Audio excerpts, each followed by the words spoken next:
வணக்கம் நண்பர்களே. இசை விசால் சீரியல் செம பரபரப்பாக போயிட்டு இருக்குன்னே சொல்லலாங்க. பரபரப்பான கட்டத்தில் போதையில் நம்ம இசை அப்படியே உளர்றாங்க. இந்த பாருடா ஸ்ரீஜா நல்லவ இல்லை, நான் அவட்ட இருந்து உன் வாழ்க்கையை காப்பாற்றிருக்கேன். என் தங்கச்சிக்கு வாழ்க்கை என்னால் அழிஞ்சு போச்சு.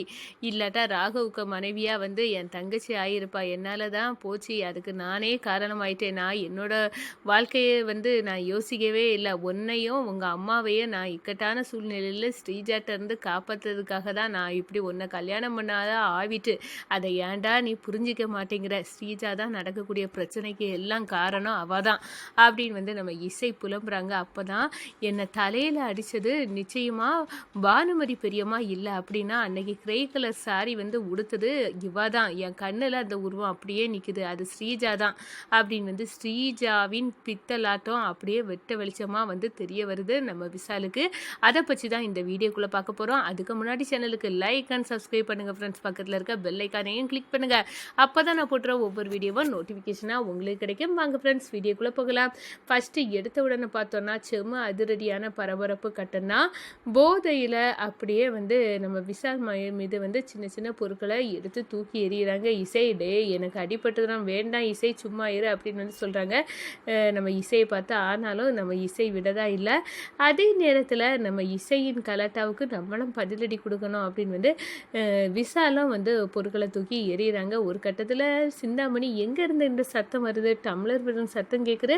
அப்போ அடி தடின்னு நடக்குதா அந்த விசாலோட ரூமில், நம்ம ஒட்டு கேட்போம் அப்படின்னு கதவோடு நின்று ஒட்டு கேட்குறாங்க. அப்போ தான் இந்த பாரு என்னோட பவுலிங்க அப்படின்னு அந்த இடத்துல செம்பை தூக்கி எரிஞ்சதில் நம்ம சிந்தாமணியின் மண்டை உடஞ்சி ஆணி அலறல் சவுண்டு கேட்குது. என்ன விசால் ஓமையில படவே இல்லை, நீ அலறியா அப்படின்னு கேட்குறாங்க. எனக்கும் புரியலை இசை அப்படின்னு சொல்ல நேரம் நம்மளை தேடி வந்துட போகிறாங்க அப்படின்னு சிந்தாமணி எஸ்கேப் பாருங்க. ஒட்டு கேட்கறதுக்கு சரியான பதிலடியை நம்ம இசை கொடுத்துட்டாங்கன்னு சொல்லலாம்.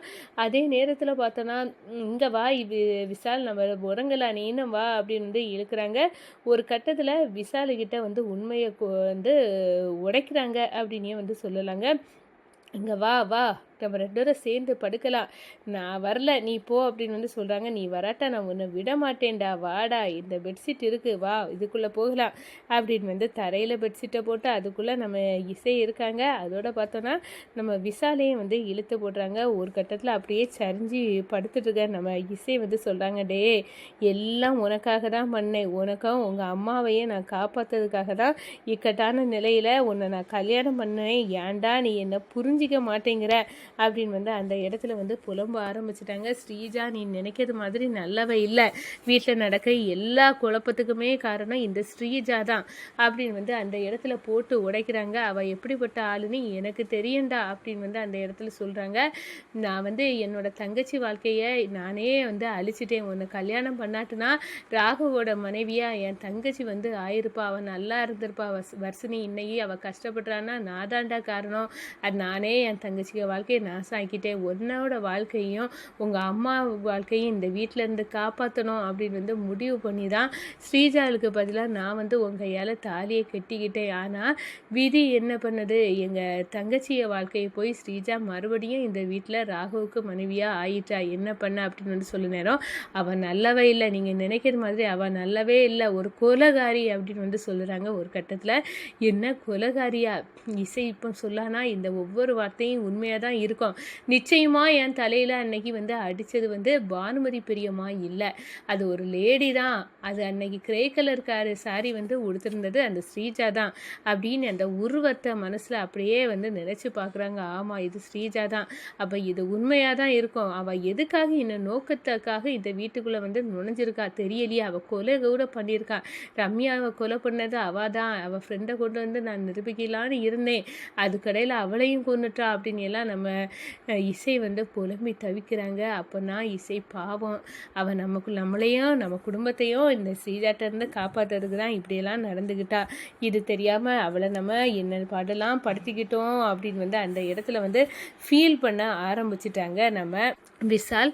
அதோட அடுத்த நாள் காலையில் நம்ம இசை எழும்பி எனக்கு என்ன நடந்துச்சு, உனக்கு ஏதாவது ஞாபகம் இருக்கா, என்ன நடந்துச்சா, நீ ஒரு பஜாரி கணக்கா நீ செய்த செயலெல்லாம் பார்த்தா எனக்கு எவ்வளோ கோபமாக இருக்குது அப்படின்னு அந்த இடத்த நினச்சி நினச்சிக்கிட்டு, ஆனால் நீ செய்தது வந்து விஷயம் வந்து மோசமாக இருந்தாலும் கடைசியில் உண்மையை உளறுனியே அந்த ஸ்ரீஜாவின் முகத்திரை எனக்கு கிழிக்க வச்சிய.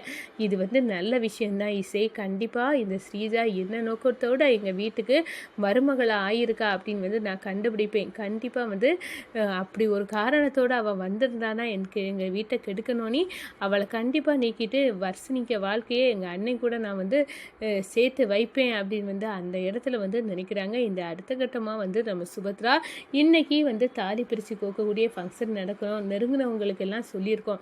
கண்டிப்பாக இன்னும் கொஞ்ச நேரத்தில் வர ஆரம்பிச்சிடுவாங்க, புறப்படுங்க அப்படின்னு வந்து அந்த இடத்துல வந்து நம்ம இசையையும் ஸ்ரீஜாவும் மேக்கப் பண்ணிட்டு இருக்காங்க. அப்போ தான் வந்து நம்ம சிந்தாமணி என் தலையில் அந்த டம்ளரை இதை வச்சு உடைச்சிட்டால அந்த இசை அவளை விடக்கூடாது அப்படின்னு வந்து அந்த இடத்துல வந்து சொல்கிறாங்க. இந்த பாரு, மூத்த மருமகளாட்டு நீ இந்த வீட்டில் நுழைஞ்சிட்ட ஸ்ரீஜா, இனி அடுத்த கட்டமாக சுபத்ரா அன்னைக்கிட்ட இருந்து கொத்து சாவியை நீ வாங்கி பறிக்கணும், உன் கையில் எல்லாமே கொண்டு வரணும், இதுதான் உனக்கு சரியான சந்தர்ப்பம் அப்படின்னு வந்து சொல்லியிருந்தேன். ஏன்னா கொத்து சாவியை மட்டுமா நான் பறிக்க போகிறேன், இந்த சுபத்ராவே நாண்டுகிட்டு தூக்கில் தொங்கணும், அதுக்கு தான் நான் வந்திருக்கேன், நான் பழிவாங்க தான் வந்திருக்கேன் இந்த வீட்டில். நீங்கள் நினைக்கிற மாதிரி இந்த வீட்டில் வாழ வரலை, இந்த ராகவ் கூட எவன் வாழ வந்தான் அப்படின்னு வந்து அந்த இடத்துல வந்து அப்படியே ஒரு வஞ்சன்ஸோடு வந்து நிற்கிறாங்க. ஆனால் நீ இசையையும் விடக்கூடாது, கூட்டி சீக்கிரம் இந்த வீட்டிலேருந்து இசையை விரட்டு அப்படின்னு வந்து ஏற்றி விடுறாங்க.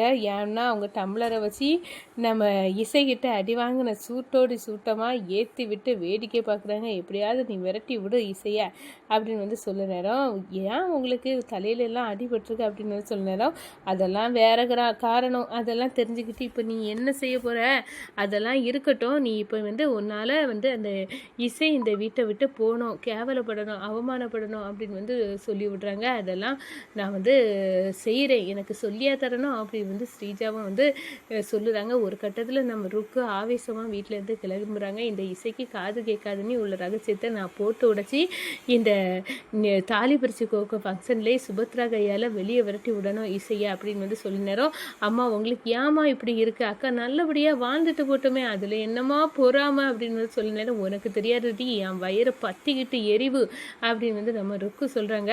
அதே நேரத்தில் பார்த்தோன்னா, அம்மா நீ வந்து இப்போ வந்து அக்கா வாழ்க்கையை கெடுக்க போனீன்னா நான் வீட்டிலே இருக்க மாட்டேன், நான் வந்து செத்து போவேன்மா அப்படின்னு வந்து அந்த இடத்துல ஒரு குண்டை தூக்கி போட்டோன்னா ருக்கு, என் வயிற்றில் பிறந்தது அவள் நல்லா இருக்கணும்னு வந்து நினைக்குதா, ஆனால் அவள் வந்து ஒன்றை நல்லா இருக்கணும்னு நினச்சா அவள் வந்து அவன் கழுத்தில் விசால் கையால் தாலி கட்டணும்னு நினச்சிருப்பாளாடி, நீ அதெல்லாம் கொஞ்சம் நினச்சி பார்க்க மாட்டியா அப்படின்னு வந்து அந்த இடத்துல வந்து கொந்தளிக்கிறாங்கன்னு சொல்லலாம். ஆனால் வந்து சரி இப்போ வந்து நான் வரலை, நீ வேணா போயிட்டு வா அப்படின்னு வந்து அந்த இடத்துல வர்ஷினியை வந்து விட்டுறாங்க. வர்ஷினியை வந்து நம்ம ராகவ் பார்க்க நேரம் ஸ்ரீஜா வந்து ராகவ் கையை பிடிச்சி திருக்கி இழுத்துட்டு போகிறாங்க. விடுடி அப்படின்னு வந்து நம்ம ராகவ் வந்து தட்டி விடுறாங்கங்க.